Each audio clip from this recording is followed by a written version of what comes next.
사람에게는 누구나 시간이 멈춘 장소가 하나쯤 있습니다. 이재묵이 그것을 알게 된 건 72살의 겨울이었습니다. 살면서 숱한 것들을 잃어버렸지만 그것들은 모두 서서히 흐려지다 사라졌습니다. 아내의 얼굴도, 젊었던 시절의 목소리도, 퇴직하던 날 동료들이 건넸던 말들도. 세월은 기억을 조용히 지워나갔고 그는 그것이 자연스러운 일이라고 받아들이며 살았습니다. 그런데 그 엘리베이터만은 달랐습니다. 6번 엘리베이터. 백화점 구석, 조금은 낡고 조금은 느린 사람들이 잘 이용하지 않는 그 승강기. 그곳에서 멈추어버린 38분이 그의 생에 남은 시간 전체보다 더 선명하게 남아 있었습니다. 그녀의 이름을 처음 알게 된 것도, 처음으로 누군가의 손을 꼭 쥐어본 것도, 처음으로 어둠이 두렵지 않다고 느낀 것도 모두 그 38분 안에 있었습니다. 이재묵은 오늘도 오후 7시 그 백화점 앞에 섭니다. 손주 녀석 장난감은 핑계일 뿐 그의 발걸음은 이미 6번 엘리베이터를 향하고 있습니다. 가슴 포켓 안에는 연한 보라색 꽃무늬 손수건이 접혀 있습니다. 한 귀퉁이에 윤이라는 글자가 수놓아진 그것이 지금 그에게 남은 유일한 실마리였습니다. 왜 그랬을까요? 살면서 한 번도 이런 사람이 된 적 없었는데 이재묵은 이제 매일 밤 승강기 앞에서 서성이는 노인이 되어버렸습니다. 그날은 아무 예고도 없이 왔습니다. 11월의 어느 목요일 오후 이재묵은 며느리의 부탁으로 백화점에 나왔습니다. 손자 녀석의 생일 선물을 골라달라는 것이었는데 사실 그에게 그 일이 쉬울 리 없었습니다. 요즘 아이들이 무엇을 좋아하는지 그는 도통 알 수 없었고 장난감 매장 앞에서 한참을 서성이다 결국 아무것도 고르지 못한 채 자리를 피했습니다. 5층 장난감 매장에서 1층으로 내려가기 위해 그는 6번 엘리베이터 앞에 섰습니다. 평소라면 에스컬레이터를 이용했겠지만 그날은 어쩐지 다리가 좀 무거웠습니다. 이른을 넘기면서부터 그런 날들이 잦아졌습니다.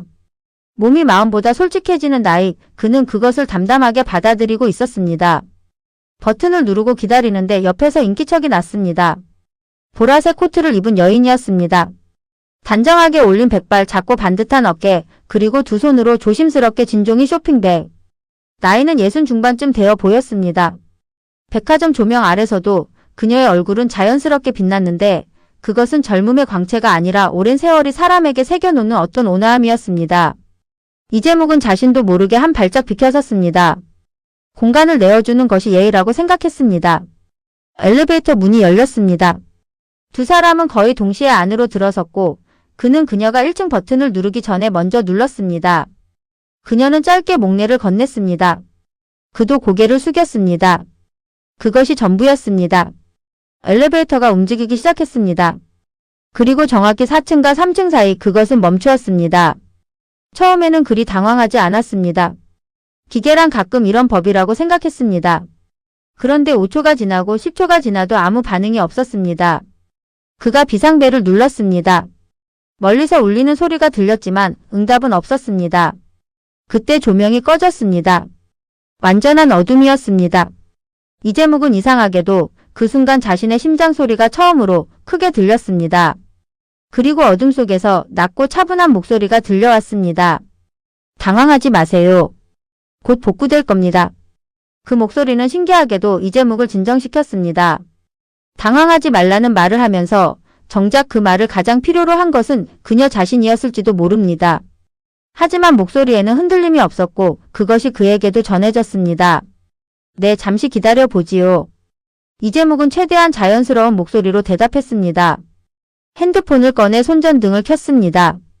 그제야 두 사람은 서로의 얼굴을 볼 수 있었습니다. 그녀는 엘리베이터 한쪽 구석에 등을 기댄 채 쇼핑백을 두 손으로 꼭 쥐고 있었습니다. 표정은 침착했지만 손끝이 미세하게 떨리고 있었습니다. 그것을 그는 보지 못한 척했습니다. 폐소 공포증은 없으십니까? 그가 물었습니다. 그녀는 잠깐 싸이를 두고 대답했습니다. 조금 있습니다만 괜찮습니다. 괜찮지 않다는 것은 두 사람 모두 알았습니다. 그는 핸드폰을 엘리베이터 구석 손잡이에 걸쳐두어 빛이 두 사람을 향하게 했습니다. 앉으시지요. 금방 오지 않을 것 같습니다. 그가 먼저 바닥에 내려앉았습니다. 양복 바지가 구겨지는 것은 지금 생각할 때가 아니었습니다. 그녀도 잠시 망설이다 천천히 그 옆에 앉았습니다. 두 사람 사이에는 한 사람이 더 들어갈 만한 간격이 있었습니다. 처음 10분은 거의 침묵이었습니다. 구조를 기다리는 침묵, 낯선 사람과 나눌 말을 모르는 침묵, 그러면서도 혼자 있는 것보다 나은 침묵. 제 아들 녀석 선물을 사러 왔다가 결국 빈손이 되었습니다. 이재묵이 먼저 입을 열었습니다. 침묵보다는 말이 그녀의 불안을 덜어줄 것 같았습니다. 어린아이인가요? 5살입니다. 요즘 아이들이 뭘 좋아하는지 모르겠어요. 영 모르겠더라고요. 그녀가 처음으로 웃었습니다. 소리 없는 웃음이었지만 그 웃음이 어둠 속에서 이상하게 환했습니다. 저도 마찬가지입니다. 손녀한테 뭘 사줘야 할지 몰라서 그냥 이 백화점 상품권을 샀어요. 참 요령 없는 할미죠. 아니 그게 제일 현명한 겁니다. 두 사람은 같이 웃었습니다. 어둡고 좁은 엘리베이터 안에서 처음으로 같은 온도의 시간이 흘렀습니다. 이재묵은 그때 그녀에게서 희미한 향기를 맡았습니다. 분 냄새였습니다. 요즘 사람들에게서는 좀처럼 맡기 어려운 향, 그의 어머니가 쓰던 것과 비슷한 그 냄새가 낯선 공간을 잠시 익숙한 곳으로 만들었습니다. 성함이 어떻게 되십니까? 그가 물었습니다. 이런 상황에서 이름을 묻는 것이 이상할 수도 있었지만 지금은 이상한 것들이 오히려 자연스럽게 느껴지는 상황이었습니다. 윤혜순입니다. 선생님은요? 이재묵입니다. 두 사람은 다시 침묵했습니다. 그런데 이번 침묵은 달랐습니다. 이름을 나눈 사람들 사이의 침묵은 처음에 그것과 전혀 다른 무게를 가지고 있었습니다. 사람에게는 누구나 숨기고 싶은 이야기 하나쯤 있지 않겠습니까? 그녀가 불쑥 말했습니다. 혼잣말처럼 그러나 분명히 그에게 건네는 말이었습니다. 이재묵은 대답하지 않았습니다.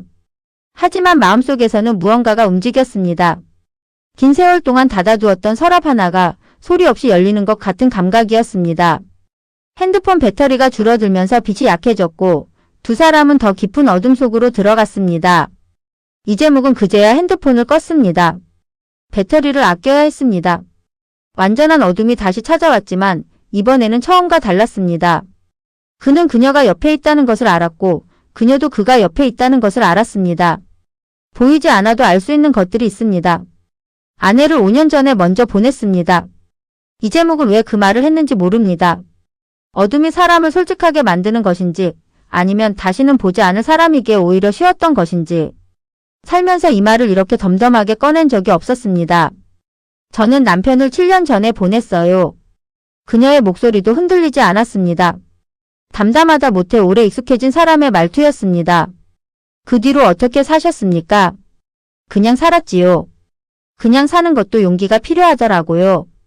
이재묵은 그 말을 한참 가슴에 품었습니다. 그냥 사는 것도 용기가 필요하다는 말. 누군가가 그에게 해준 말 중에서 그것이 가장 정확한 말이었습니다. 아이들은 잘 있습니까? 딸 하나 아들 하나. 둘 다 잘 있어요. 저를 걱정해주죠. 그게 또 미안하고요. 저도 아들이 하나 있습니다. 걱정을 끼치기 싫어서 멀쩡한 척하다 보니 진짜 멀쩡해지는 것 같기도 합니다. 그녀가 웃었습니다. 조용하고 따뜻한 웃음이었습니다. 그 말 참 잘 이해가 되네요. 그것이 두 사람을 잇는 첫 번째 실이었습니다. 설명하지 않아도 이해가 되는 말. 살아온 시간이 비슷한 사람들 사이에서만 가능한 언어. 이재묵은 오랫동안 그런 언어를 사용해 본 적이 없었습니다. 어느 순간 그의 손이 차가워졌습니다. 11월의 엘리베이터는 생각보다 빠르게 식어갔습니다. 그는 아무 말 없이 두 손을 모았습니다. 그런데 그때 작고 따뜻한 무언가가 그의 손등 위에 가만히 얹혔습니다. 그녀의 손이었습니다. 너무 차갑네요. 그것뿐이었습니다. 이재묵은 숨을 참았습니다. 심장이 72살의 나이를 잠시 잊었습니다. 그는 그 손을 뿌리치지도 꼭 잡지도 않았습니다. 그냥 그 온기를 받았습니다. 마치 오랫동안 추운 데 있다가 처음으로 따뜻한 곳에 들어선 사람처럼 그 온기가 손끝에서 가슴까지 천천히 번졌습니다. 괜찮으십니까? 그가 겨우 물었습니다. 네. 이상하게 지금은 괜찮습니다. 그 말이 진심이라는 것을 이재묵도 알았고 그는 그 순간 자신도 정말 괜찮다는 것을 깨달았습니다. 그런데 그게 오히려 두려웠습니다. 이런 온기를 이 나이에 이런 곳에서 느끼게 될 줄은 몰랐습니다. 삶이 그에게 아직 이런 것을 허락하는지 그는 확신할 수 없었습니다. 하지만 그것이 나중에 어떤 의미가 될지를 그는 그때는 몰랐습니다. 이 두 사람의 이야기가 어떻게 흘러갈지 궁금하시다면 구독과 좋아요로 응원해주세요. 38분 뒤 엘리베이터가 움직이기 시작했습니다. 비상 전등이 켜지고 기계가 천천히 작동하면서 영층을 향해 내려갔습니다. 두 사람의 손은 빛이 돌아오기 직전에 자연스럽게 떨어져 있었습니다. 마치 처음부터 닿지 않았던 것처럼. 말하지 않아도 알 수 있는 것들이 있습니다. 문이 열렸습니다. 영층이었습니다. 백화점 직원 둘이 바깥에서 기다리고 있었고 걱정스러운 표정으로 두 사람을 맞았습니다. 많이 놀라셨죠? 기계 점검을 바로 하겠습니다. 정말 죄송합니다. 이재묵은 괜찮다고 말했습니다. 혜순도 괜찮다고 했습니다. 그 두 마디가 어쩐지 완전히 같은 온도로 들렸습니다. 그런데 문제는 그 다음이었습니다. 영층 로비로 나오면서 두 사람은 잠시 멈추었습니다. 서로를 마주 보았습니다. 이제 무슨 말을 해야 하는지 두 사람 모두 몰랐습니다. 아니 알면서도 쉽게 꺼낼 수 없었습니다. 이재묵은 그녀에게 연락처를 물어야겠다고 생각했습니다. 그리고 바로 그 생각이 그를 망설이게 했습니다. 이 나이에 낯선 여인에게 연락처를 묻는 것이 무슨 의미가 되는지, 그녀가 어떻게 받아들일지 그는 지나치게 오래 생각했습니다. 조심해서 들어가십시오. 혜순이 먼저 말했습니다. 담담하고 정중한 인사였습니다. 네, 윤씨 부인도요. 이재묵은 그 말밖에 하지 못했습니다. 그녀는 가볍게 고개를 숙이고 돌아섰습니다. 보라색 코트가 백화점의 회전문 너머로 사라졌습니다. 그는 그 자리에 서서 그녀가 사라진 방향을 한참 바라보았습니다. 손에는 아무것도 없었습니다.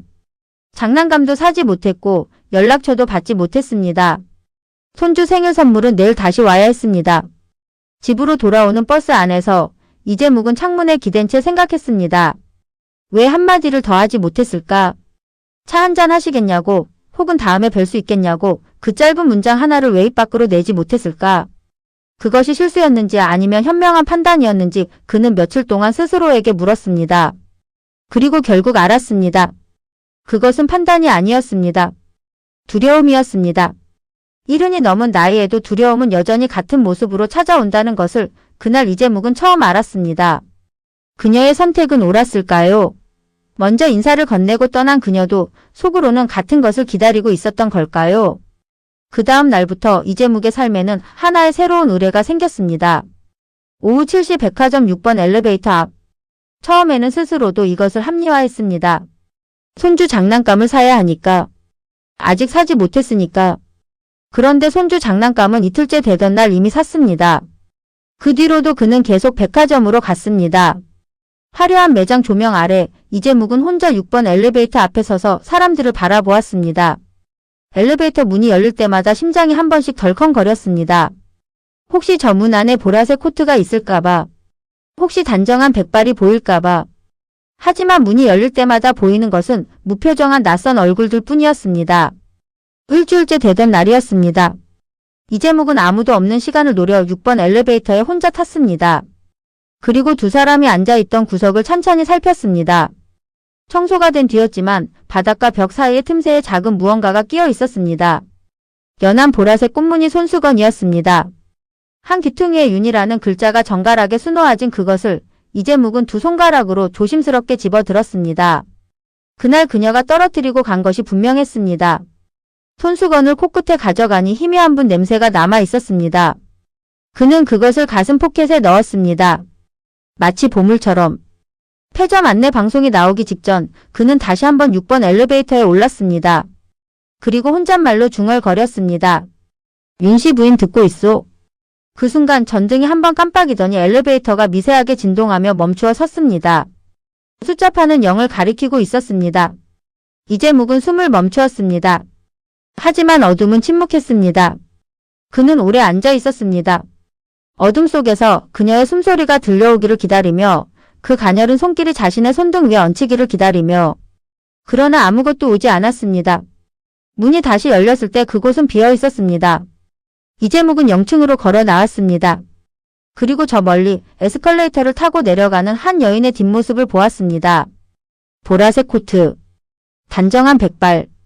윤씨 부인. 그는 소리치며 달려갔습니다. 72살의 다리가 그렇게 빠르게 움직인 적이 없었습니다.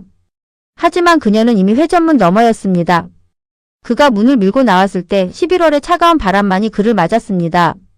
거리는 저물어 있었고 보라색 코트는 어둠 속으로 사라진 뒤였습니다. 이재묵은 그 자리에 섰습니다. 손 속에 손수건을 꺼내 손에 쥐었습니다. 그리고 처음으로 자신이 얼마나 이 한 장의 천조각에 기대고 있었는지를 알았습니다.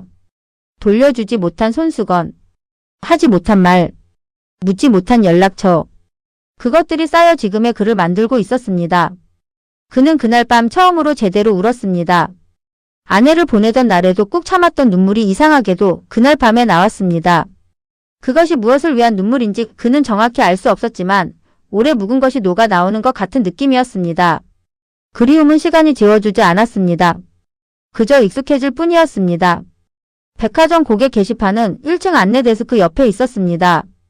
이재묵은 그곳 앞에서 한참을 서성였습니다. 작은 코르크판에는 여러 개의 쪽지들이 붙어 있었습니다. 물건을 잃어버렸다는 것, 같이 찍은 사진을 나누고 싶다는 것, 강아지를 잃어버렸다는 것. 저마다의 사연들이 노란 포스트잇 위에 빼곡했습니다. 그는 안내 데스크에서 포스트잇 한 장과 펜을 빌렸습니다.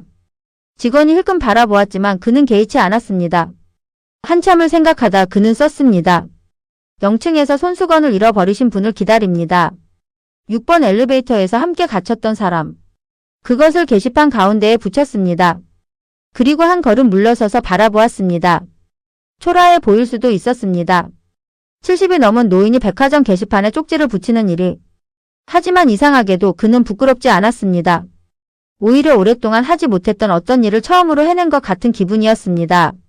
그날 밤 집으로 돌아오는 길에 이재묵은 생각했습니다. 그녀도 그날을 기억하고 있을까요? 38분의 어둠을, 손등 위의 온기를, 어둠 속에서 처음으로 솔직해졌던 그 이상한 시간을, 아니면 그것이 이재묵에게만 특별한 것이었을까요? 이재묵은 자신이 틀렸을 수도 있다는 것을 알았습니다. 그녀에게 그것은 그저 불편하고 무서웠던 38분이었을지도 모릅니다. 엘리베이터에서 우연히 만난 낯선 노인 그것뿐이었을지도 모릅니다. 하지만 그는 또한 알았습니다. 살면서 두려움 때문에 하지 못한 일들이 얼마나 많이 남아있는지를, 말하지 못한 것들, 건네지 못한 것들, 묻지 못한 것들이 남기는 무게를, 그것을 이제는 더 이상 반복하고 싶지 않았습니다. 그녀가 그 쪽지를 보든 보지 않든 그는 다음날 또 올 것이었습니다. 그리고 또 다음 날도 게시판에 쪽지가 남아있는 한 그는 계속 올 것이었습니다. 이것이 사랑인지 집착인지 외로움인지 그는 구분하려 하지 않았습니다. 구분이 필요하지 않을 만큼 단순한 사실이 하나 있었습니다. 그는 그녀를 다시 만나고 싶었습니다. 손수건을 돌려주고 싶었습니다. 그리고 어쩌면 어둠 속에서 하지 못한 말 하나를 꺼내고 싶었습니다. 살면서 이런 시간을 주셔서 고맙습니다. 그 말이면 충분했습니다. 10사흘째 되던 날이었습니다. 이재묵은 오늘도 오후 7시에 백화점 안으로 들어섰습니다. 게시판을 먼저 확인했습니다. 쪽지는 그대로 있었습니다. 아무도 건드리지 않은 것 같았습니다. 그는 6번 엘리베이터 앞으로 갔습니다. 오늘도 엘리베이터 문이 열리고 닫히기를 반복하는 것을 바라보았습니다. 1층, 3층, 5층, 다시 1층. 숫자판이 천천히 움직였습니다. 그런데 그때였습니다. 등 뒤에서 인기척이 났습니다. 이재묵은 반사적으로 돌아보지 않았습니다. 그동안 너무 많이 돌아보았고 너무 많이 실망했습니다. 그래서 이번에는 천천히, 아주 천천히 고개를 돌렸습니다. 보라색 코트였습니다. 단정한 백발이었습니다. 그리고 두 손으로 조심스럽게 쥔 작은 종이 쪽지 하나였습니다. 윤혜순이 거기 서 있었습니다. 그의 쪽지를 들고 두 사람은 한동안 아무 말도 하지 못했습니다. 백화점의 소음이 저 멀리로 물러났고 화려한 조명이 갑자기 너무 밝게 느껴졌습니다. 이재묵의 심장이 72살의 나이를 또 한 번 잊었습니다. 혜순이 먼저 입을 열었습니다. 쪽지를 보고 왔어요. 짧은 말이었지만 그것이 전부였습니다. 잘 오셨습니다. 이재묵의 목소리도 짧았습니다. 목이 잠겨 있었습니다. 혜순은 잠시 시선을 내렸다가 다시 들었습니다. 저도 왔었어요. 여기. 몇 번이나. 그 말에 이재묵이 눈을 맞추었습니다. 오셨습니까? 네. 근데 보지 못했고 그냥 돌아갔어요. 몇 번을. 이재묵은 그제야 알았습니다. 그녀도 왔었다는 것을. 그가 오지 않는 시간에 혹은 그가 미쳐보지 못한 곳에서 그녀도 이 자리를 서성였다는 것을. 그것이 무엇을 뜻하는지 두 사람 모두 말하지 않아도 알았습니다. 손수건을 가지고 있습니다. 이재묵이 가슴 포켓에서 조심스럽게 꺼냈습니다. 10사흘 동안 매일 품에 넣고 다닌 그것을 혜순이 받아들었습니다. 손끝이 잠깐 닿았습니다. 어둠 속도 아니었고 38분도 아니었는데 그 짧은 순간이 이재묵에게는 그날의 온기보다 더 크게 느껴졌습니다. 고맙습니다. 혜순이 손수건을 가슴에 눌렀습니다. 제가 더 고맙습니다. 무엇이요? 그날 그 38분이 혜순이 잠시 이재묵을 바라보았습니다. 그 눈빛 속에 무언가 많은 것이 담겨 있었지만 그것을 다 말로 꺼낼 필요는 없었습니다. 살아온 세월이 비슷한 사람들은 말하지 않아도 이해가 되는 것들이 있습니다. 차 한잔 하시겠습니까? 이재묵이 물었습니다. 이번에는 망설임이 없었습니다. 혜순이 고개를 끄덕였습니다. 네, 그렇게 해요. 두 사람은 나란히 6번 엘리베이터 앞을 지나쳐 걸었습니다. 오늘은 엘리베이터를 타지 않았습니다. 오늘은 에스컬레이터를 탔습니다. 나란히 같은 속도로. 카페는 백화점 지하 1층에 있었습니다. 두 사람은 창가 자리에 마주 앉았습니다. 아메리카노 2잔. 이재묵이 먼저 주문했고 혜순이 고맙다고 했습니다. 대화는 천천히 그러나 쉽게 흘렀습니다. 손주 이야기, 동네 이야기, 계절이 바뀌는 이야기. 특별할 것 없는 말들이었지만 두 사람 사이를 흐르는 공기가 달랐습니다. 오래전부터 알던 사람처럼, 그러면서도 아직 모르는 것이 많은 사람처럼. 1시간쯤 지났을까요? 패전 방송이 흘러나왔습니다. 두 사람은 일어섰습니다. 백화점 정문까지 함께 걸었습니다. 회전문 앞에 서자 이재묵이 말했습니다. 다음에 또 뵐 수 있겠습니까? 혜순이 웃었습니다. 어둠 속에서 처음 보았던 그 웃음이었습니다. 기다리시면 오겠습니다. 언제든지 기다리겠습니다. 혜순이 먼저 회전문을 통과했습니다. 이번에는 이재묵도 따라서 문을 밀었습니다. 차가운 11월의 공기가 두 사람을 감쌌습니다. 하지만 이번에는 그것이 춥지 않았습니다. 그녀는 왼쪽 방향으로, 그는 오른쪽으로 걸었습니다. 각자의 길이었습니다. 하지만 두 사람 모두 알고 있었습니다. 내일 오후 76번 엘리베이터 앞에서 다시 만날 것이라는 것을. 이재묵은 걸으면서 생각했습니다. 사랑은 0층에서 시작되었습니다. 올라가지도 내려가지도 않고 그냥 0에서. 그것이 어디까지 갈 수 있을지 그는 몰랐습니다. 아마 멀리 가지 못할 수도 있었습니다. 70을 넘긴 사람들의 시간은 젊은 사람들의 그것과 다르게 흐릅니다. 하지만 그것으로 충분했습니다. 어둠 속에서 온기를 나누었고 다시 만났고 이름을 불렀고 차 한 잔을 나누었습니다. 그리고 내일을 약속했습니다. 0층은 끝이 아니었습니다. 0층은 시작이었습니다. 이재묵은 주머니 속에서 손을 꺼냈습니다. 바람이 차가웠지만 그의 손은 따뜻했습니다. 아직 그날의 온기가 남아 있었습니다. 혹은 오늘 새로 시작된 온기였습니다. 그것이 무엇이든 내일 또 오면 되었습니다. 이 이야기가 마음에 남으셨다면 구독과 좋아요 한 번씩 부탁드립니다.